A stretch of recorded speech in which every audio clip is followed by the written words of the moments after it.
Hello दोस्तों, आज का यह वीडियो 12th वालों के लिए बहुत ही महत्वपूर्ण है क्योंकि आज हम बताने वाले हैं हिंदी विषय हिंदी यानी कि हिंदी का चैप्टर नंबर 1 जिस पाठ का नाम है बातचीत और जिसके राइटर हैं बालकृष्ण भट्ट। इसके आज हम ऑब्जेक्टिव प्रश्न देखेंगे। तो चलिए बिना समय गवाए स्टार्ट करते हैं, ठीक ना। तो यहाँ पर चैप्टर का नाम बातचीत है और इसका राइटर बालकृष्ण भट्ट है, ठीक ना। यह याद रखना कि बातचीत के राइटर कौन है, बालकृष्ण भट्ट। बातचीत का राइटर कौन है, बालकृष्ण भट्ट। तो चलिए आगे पढ़ते हैं। तो पहला प्रश्न है, बातचीत शीर्षक निबंध के अनुसार जो कुछ मवाद या धुआं जमा रहता है वह भाप बनकर निकल पड़ता है, कैसे।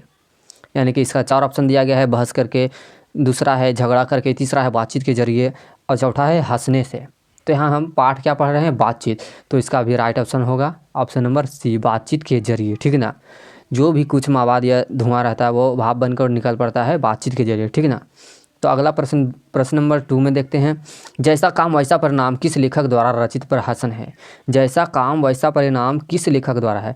तो इसका जो राइट ऑप्शन हो जाएगा ऑप्शन नंबर सी हो जाएगा, बातचीत यानी कि बालकृष्ण भट्ट द्वारा, ठीक है, बालकृष्ण भट्ट द्वारा।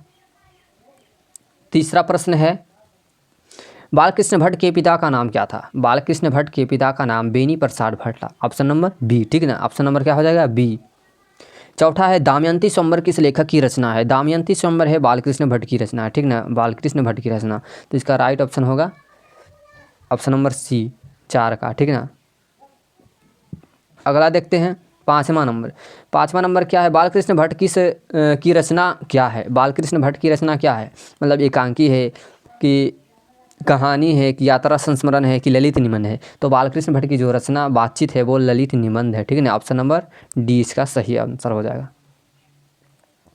अब छठा में क्या कह रहा है, छठा में बोल रहा है कि बालकृष्ण भट्ट किस युग के निबंधकार थे। बालकृष्ण भट्ट किस युग के निबंधकार थे। तो बालकृष्ण भट्ट जो थे वो भारतेंदु युग के निबंधकार, ठीक है ना। तो इसका जो सही ऑप्शन होगा ऑप्शन नंबर बी हो जाएगा, ठीक है ना। चलिए सातवां प्रश्न है, मनुष्य की बातचीत का उत्तम तरीका क्या है।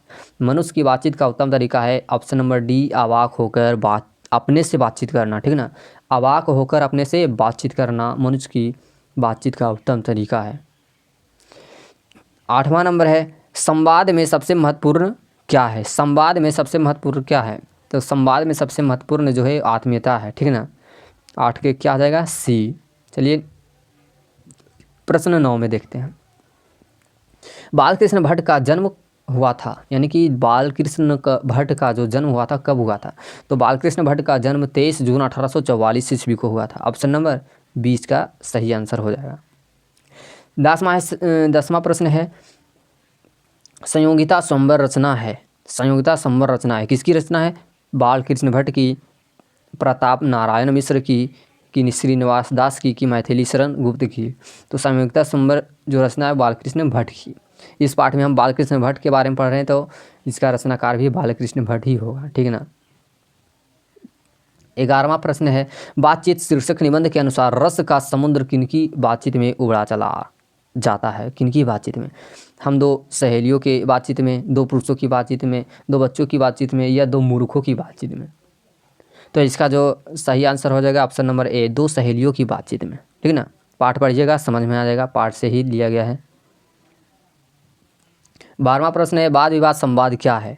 वाद विवाद संवाद क्या है, आलोचनात्मक निबंध की पुस्तक है कि कविता संग्रह है कि कहानी संग्रह है कि नाट्य संग्रह है। तो इसका जो राइट आंसर हो जाएगा वो आलोचनात्मक निबंधों की पुस्तक, ठीक है ना।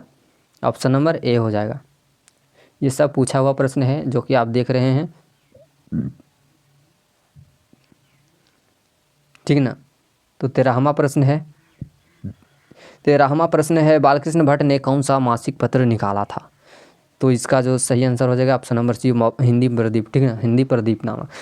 चौथा है, बातचीत किस विधा की रचना है। बातचीत किस विधा की रचना है। तो बातचीत जो है निबंध है, ठीक ना। बातचीत क्या है, निबंध। ऑप्शन नंबर डी इसका सही आंसर हो जाएगा। 15वां प्रश्न क्या है, रॉबिन्सन क्रूसो ने 16 वर्ष के उपरांत उसके किसके मुँह से एक बात सुनी थी। तो इसका जो सही आंसर हो जाएगा, फ्राइडे के मुँह से एक बात सुनी थी, ठीक ना, फ्राइडे के मुँह से। 16वां प्रश्न है बातचीत शीर्षक निबंध के निबंधकार है। बातचीत शीर्षक निबंध के निबंधकार कौन है? तो अभी हम शुरू में भी बताए थे कि बातचीत के जो निबंधकार है वो है बालकृष्ण भट्ट, ठीक ना। तो इसका ऑप्शन नंबर डी सही हो जाएगा।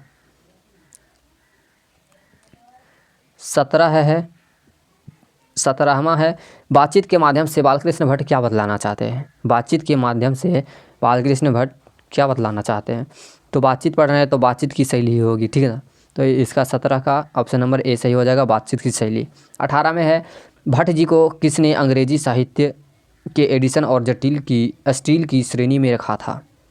भट्ट जी को किसने अंग्रेजी साहित्य के एडिशन और स्टील की श्रेणी में रखा था? किसने रखा था?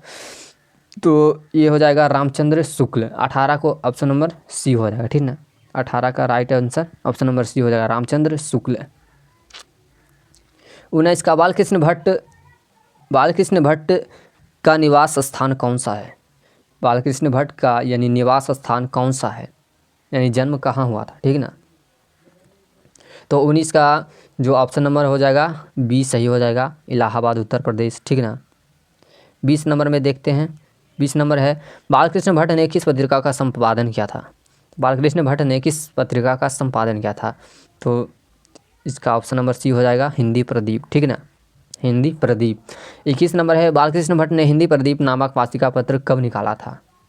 हिंदी प्रदीप जो निकला था वो कब निकला था? तो इसका जो राइट आंसर हो जाएगा ऑप्शन नंबर ए हो जाएगा, 1877 में, ठीक ना, 1877 में। तो 22वां प्रश्न है बालकृष्ण भट्ट के पिता पेशे से क्या थे?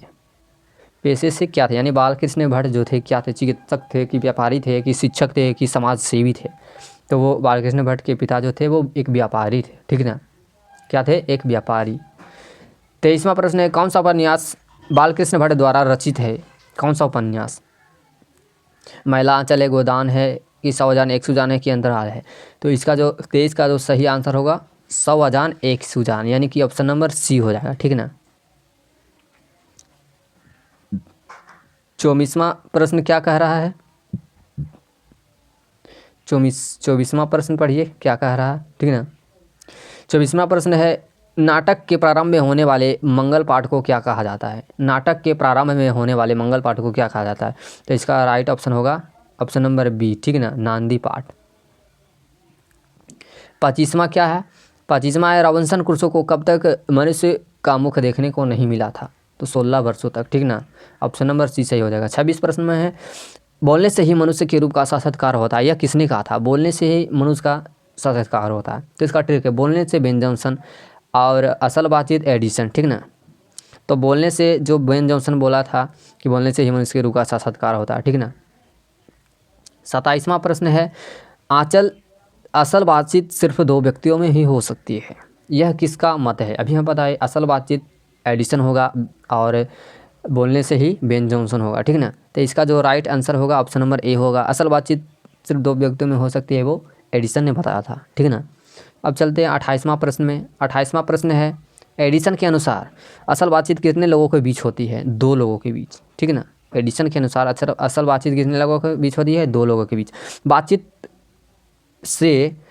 से मन किस प्रकार का हो जाता है? हल्का और स्वच्छ हो जाता है, ठीक ना। 30वां प्रश्न देखते हैं। 30वां प्रश्न क्या है किसके ना होने से सृष्टि गूंगी प्रतीत होती है? अवाक शक्ति, ठीक है ना, वाक शक्ति नहीं होने से सारी सृष्टि गूंगी प्रतीत होती है। आर्ट ऑफ कन्वर्सेशन कहाँ के लोगों में सर्वाधिक प्रचलित है? तो इसका सही आंसर हो जाएगा 31 के सी हो जाएगा, यूरोप के लोगों में, ठीक है ना। 32 के बालकृष्ण भट्ट किस काल के रचनाकार है? ये क्वेश्चन 2 बार आ गया है, यानी कि किस युग आया था, ये किस काल का रचनाकार है? तो बालकृष्ण भट्ट जो है आधुनिक काल के रचनाकार है, ठीक है ना। तो इसका राइट ऑप्शन हो जाएगा ऑप्शन नंबर डी हो जाएगा। तो दोस्तों आपको वीडियो अच्छा लगा होगा तो वीडियो को लाइक कीजिए, चैनल को सब्सक्राइब कीजिए। मिलते हैं अगले वीडियो के साथ।